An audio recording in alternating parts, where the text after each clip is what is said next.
Hello everyone! Welcome back to Corporate Travel News, your one-stop shop for corporate travel news. My name is Melissa Tanus and I'm here to bring you the news about what's going on in the business travel industry. After 5 years away, United Airlines is planning to return to JFK. Starting February 1st, flights from JFK to Los Angeles and San Francisco will be offered twice a day every day. According to them, the Boeing 767-300 aircrafts were redesigned in order to include more seats in both business and premium economy classes. Since 2015, United stopped offering this route due to high competition. At the time, they thought the customers would follow them to the Newark airport, which isn't too far. However, that didn't happen, and United ended up losing many of its large corporate accounts. The pandemic forced airline carriers to reevaluate their maps, during which some carriers found new opportunities to take advantage of openings on airports that were usually full. United was able to secure temporary use of slots typically occupied by international airlines that needed to pull back due to halts on international travel. Although there is still less demand due to COVID, airlines are preparing for a recovery by positioning themselves.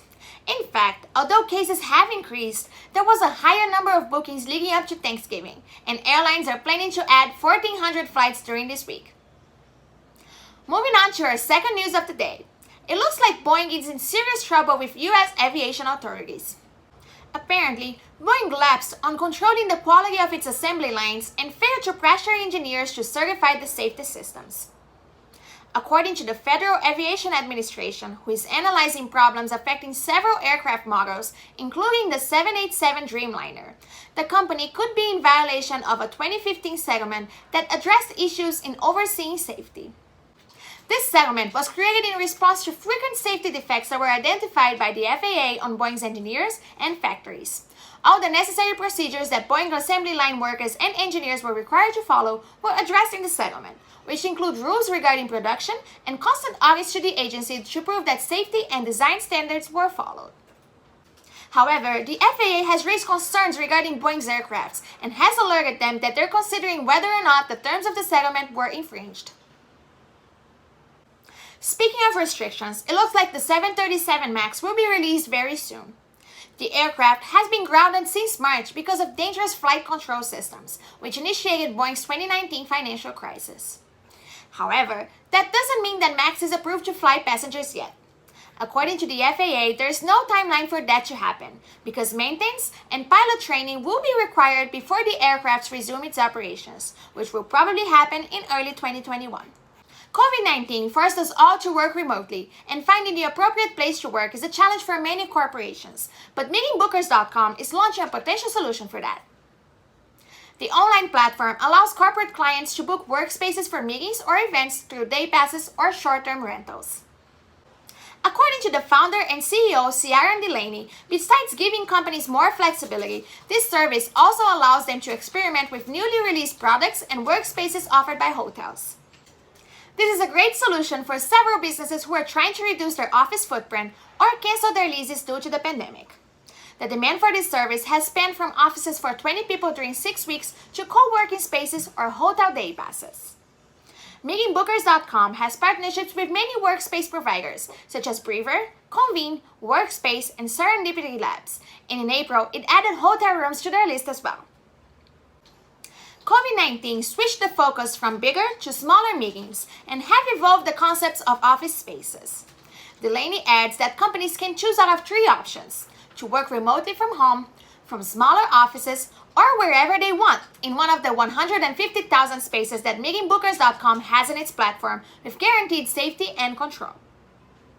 The registration solution facilitates virtual or hybrid meetings and tracks the attendees, while the Meet Safe program also offers information about the venue's safety protocols and policies regarding COVID.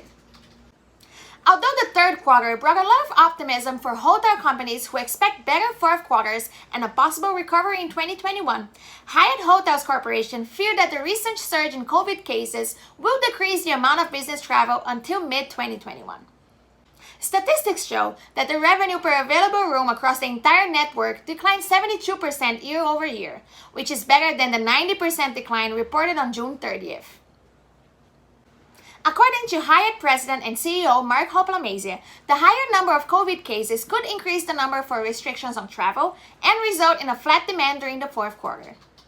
He also adds that large group business events depends on people's confidence regarding an approved vaccine widely available, effective therapies, and extensive testing solutions. He believes that the combination of these three things will allow demand to return to normal by 2022. Well, I surely hope that we'll be back to our normal lives before then, but only time will tell if Hoplamazian is right on his predictions. On the other hand, airline companies seem to be very hopeful despite the worsening of the pandemic around the world. Recent studies indicate that COVID transmission aboard aircrafts can be low if the sanitization and safety procedures are implemented correctly. So their main obstacles to recovery now are the border restrictions and the mandatory quarantine in some locations. According to JetBlue President Joanna Girardi, rapid testing would fulfill the public health requirements and contribute for economic recovery at the same time. In fact, many airlines are trying to convince the authorities to accept testing in place of mandatory quarantines. Although many destinations haven't accepted that yet, Hawaii, which is one of the most popular locations in the world, is letting passengers off the quarantine hook if they show negative tests from approved providers. Many airline companies started offering a testing service pre-flight in October and have reported that the effects on demand have been positive ever since. American Airlines has a very similar COVID testing program in place, and they will now extend it to Belize, Grenada, and St. Lucia starting mid-November. Passengers will be able to test from home using Let's Get Checked supplies and will be required to test 72 hours before departure if they're going to Belize or 7 days beforehand if they're headed to Grenada and St. Lucia. Another recent solution that might help make testing easier is CommonPass, a digital health pass app that has been tested since October. The passengers' testing results are transformed into QR codes and uploaded into the app, which makes border officials' jobs a lot easier. The app allows officials to just scan the code to review the results upon arrival, instead of trying to read the paper from a laboratory, which could be forged or in a language that they don't understand. The next 2 months are going to be conclusive for CommonPass, since the app will be tested in other places and the plan is to widely implement it next year. The pandemic also pressured airlines to enhance hygiene procedures aboard. Delta Airlines innovated by implementing LED lighting that inhibits bacterial growth on the lavatories of its 757-200 aircrafts. Passengers will be able to see antimicrobial lighting on their flights very soon, since they will be installed from November until the beginning of 2021.